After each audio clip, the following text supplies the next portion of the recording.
Soybean দিয়ে চিচিঙ্গের দম রসা, যেটা ভাতের সাথেও যেরকম ভালো লাগে সেরকম রুটির সাথেও দারুণ লাগে। এখানে আমি চিচিঙ্গিগুলোকে কেটে ধুয়ে নিয়েছি। টমেটো, চারমগজ, আদা আর লঙ্কার একটা পেস্ট করে নিচ্ছি। এরপর সর্ষের তেলে চিচিঙ্গিগুলোকে ভালো করে লাল লাল করে ভেজে তুলে নিলাম।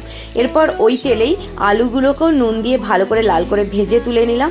তারপর সয়াবিনগুলোকেও নুন হলুদ দিয়ে ভালো করে লাল করে ভেজে তুলে নিলাম।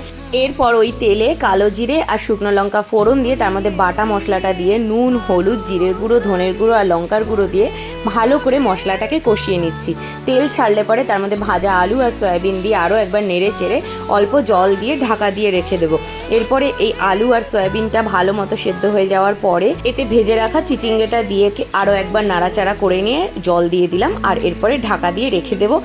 সব শেষে উপর থেকে নারকেল কোড়া ছড়িয়ে নামিয়ে নিচ্ছি। আর তারপরে উপর থেকে একটু ভাজা মশলা আর ধনেপাতা কুচি দিয়ে দিলেই রেডি হয়ে গেল চিচিঙ্গের সয়াবিন দিয়ে দম রসা।